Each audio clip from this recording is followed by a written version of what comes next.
तो welcome back माय YouTube channel. तो गाइस दिनै आं थांगासिनो दङ उदालगुरि। तो बेरायफुंजा ओंखारलांबाय। तो उदालगुरि थांनि मोनसे फिसा खामानि दङ। दा बे खामानिखौ आं मावना फैनि। तो गाइस भिडिअखौ आङो मा बुंबावनो टपिकनि सायावहा जेबो बुंथ'ला, नायलांबाय थाबासो मिथिगोन। तो गाइस नैबे आं एसे सर्टकाट थांगोन नालाय, दा नै लामाया नैलाय आं थांगोन लामाया नैबे आरोना एकदम। तो कुछ स्पेशल होने वाला है, तो नायलांबाय थाबानो जाबाय भिडिअखौ।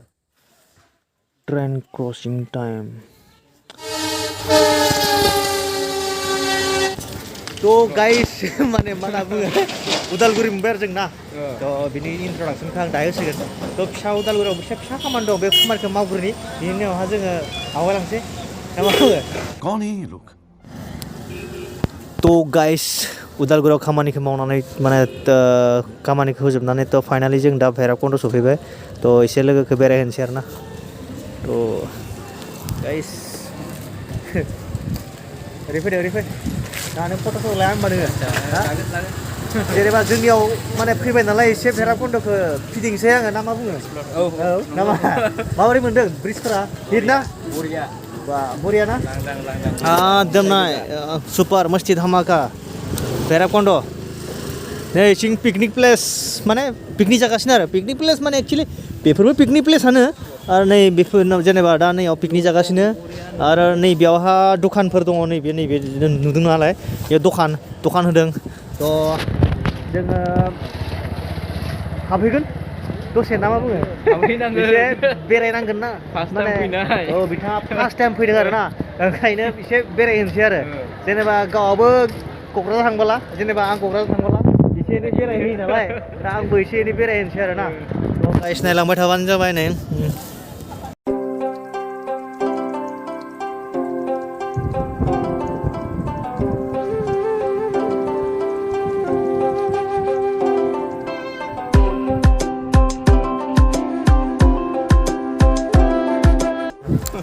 आसा नों बे हाजोआव गाखोनो? औ बे हाजोआव गाखोनो सानदोंमोन।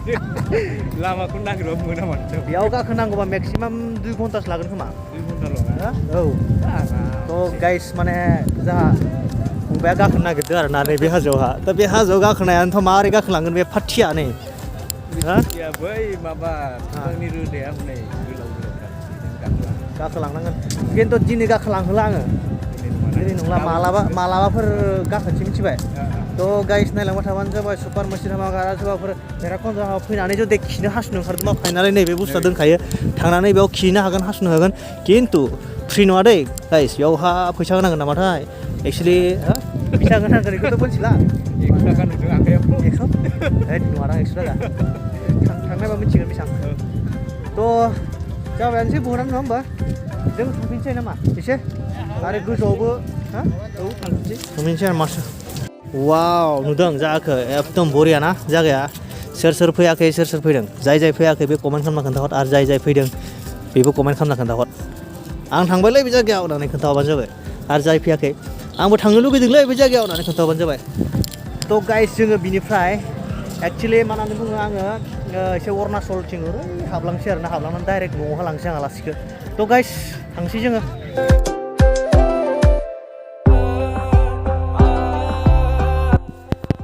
तो गाइस माने बालिमुगाव मोनसे गेट पस्ट दंमोन आरो ना, दा बे गेट पस्टखौ बारबोबाय गोजौथिं।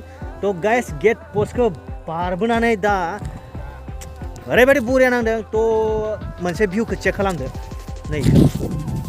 वाव व्हाट अ सेक्सी प्लेस। नै जा फुरा भिडिअ लागासिनो। फुरा जों इयाव मोननैसो फट' लानोसै, फट' लानानै एसे आवगायलांसै ना मा बुङो? तो मोजां नांदों ना फैनानै? माबोरै नांदों? बरिया नांदों ना? औ। आदसा दिनैसो फार्स्ट टाइम ना नोङो? औ फार्स्ट टाइम दिनैसो आरो बहुत मोजां मोनदों। फैगोन। तो गाइस आरो फैबावगोन, बेरायगोन माथो आरो लाइफआव नङा होमबा? बेरायनांगौ लाइफआव। तो गाइस नै जों थांगासिनो दङ। तो गाइस नोंथांमोना नायलांबाय था ब्लगखौ। आरो मा होननानै बुङो लामाफ्रा जे ओरैबायदि डेन्जार ना, ओरैबायदि डेन्जार टार्निं ना, बा बुंनो नाङा आरो ना, डेन्जारलै। दा पुरा लामाया टार्निंआ पुरा सेक्सि टार्निं वाव सेक्सि टार्निं नै गाइस गोजौनिफ्राय फैदोंमोन जोङो दा नै गाहायाव थांगासिनो दोङो एकदम लामाया मा लामा मिथिगौना बेयो सेक्सि लामा पुरा सेक्सि लामा बियो गिदिरना लामाया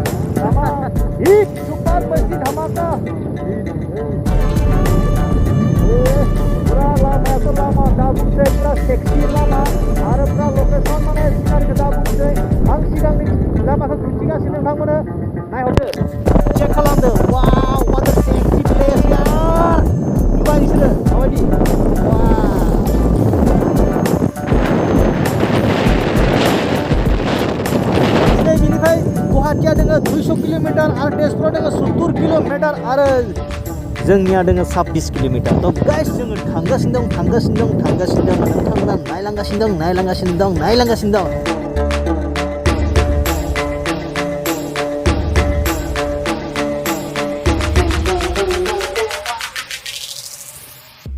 तारमाने जेराव प्लेस मोजां नुयो बावहा माने फट' क्लिक खालामै फैगासिनो आरोना जोङो ना मा बुङो जेनेबा प्लेसआथ' गासिबो मोजाङानो थेवबो आरोना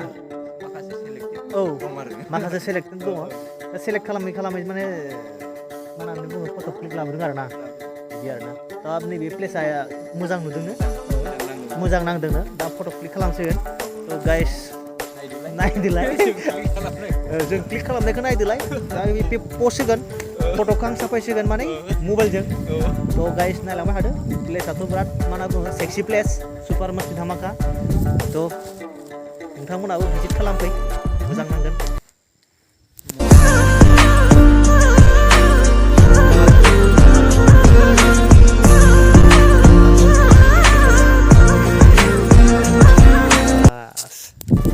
थ' गाइस जोंहा फट'शुट जोब्बाय माने जोबथ'वाखै मावल'सो जोबदों आरो दंबावो आरो ससे थांनानै आरो मोजां जाबावगोन थ' गाइस जों बिदिबा थांबाय थानोसै ना मा बुङो मोनायो बहुत गोजान लामाया बिराद गोजान दंबावो थ' चलो चलते हैं फैफिनदोलाय जोंजों थांफाफिनसैलाय औ तो चलिए हेलो वाव इको गाबदों नोंसोर फैबासो मिथिगोन इको गाबो ओरै जेनेबा र' खोनासंबाव दे गाबनांगौ नङा गोबावनो र' हेलो नुबाय खोनादों बिदिना थ' गाइस जोङो मा होननानै बुङो नै बेयावहाय एसे मा अन्थाइ बुजाब बे अन्थाइ नङा खोमा हासो बेयो हालावदुमाव एसे बेरायनोसै एक्चुअली हालावदुमावहा एसे बेरायनोसै थ' गाइस नायलांबाय थाबाय जाबाय एसे फानि टाइप जादों आरो दै जोंना गाज्रि दा मोनसै ना मा बुङो थ' नैयाव मा दुद्रु थाबायलांदों नों गोजौहा मिथिबाय है हासो बियो हासो दे गाखोलां जेबो नङा वाव गाखोग्राखा माने फैयो नामाथाय बेयाव मानसिफ्रा माबायसा मोनदों what a sexy place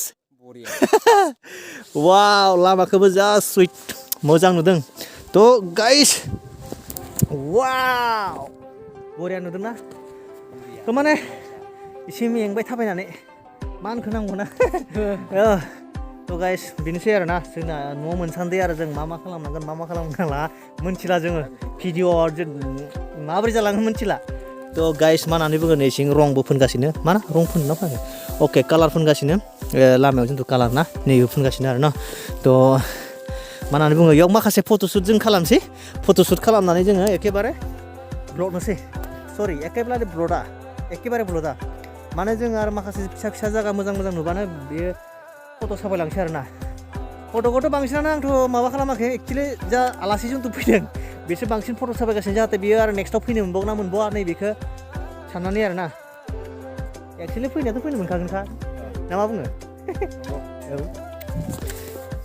वाव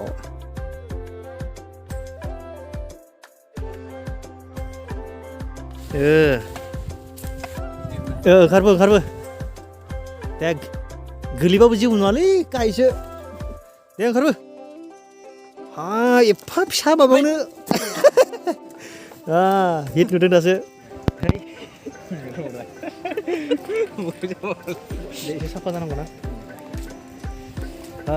बुंदो दा एक्सुवेलि बाजार मोनदों आरो ना मोनसे फिसा बाजार बे बाजारावहा मा जागोन नोङो बुंदो बेयावबा मा मोनो जा मोनो बेखौनो जानोसै जा मोनो बेखौनो गैथाराबा खि मोनबा खिखौ जागोन नामा नोङो नङा दैखौनो लोंलांसै मोनथाराबालाय दे होमबा बाजारखौ नायदो एसे नै र' एसे खिथिगोन आं दा बाजारखौ हेलमेटखौ लानांगोलै खादा नङाबा सोरबा खावगोन बेयावहा हेलमेट सिखाव ओंखारसोदों खेबग्रा लाखाबासो जागौमोन दा बेयावहा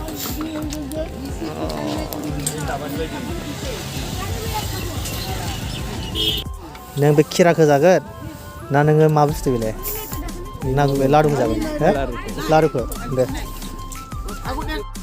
वाव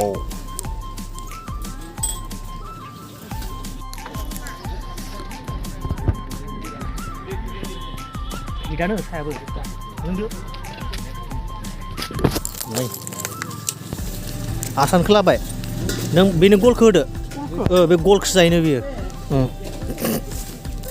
नै आंनिया माबा बेयो खेरा आसान नोंनिया माबायदि गला बेसेबां गिदिर बरिया ना थ' साहाखौथ' लोंखांबाय जाखांबाय थ' जोङो आवगायनोसै आरोना ओरै फै थ' जोङो थांफिनसै नङालै न'आव थांसै दा थांफिननांगौबा मारै जानांगौ दा न'आव थांसै जाखांबाय थिगानो दंमोन मोजांमोन ना थ' होमबा नोंसोरबो थ'दो औ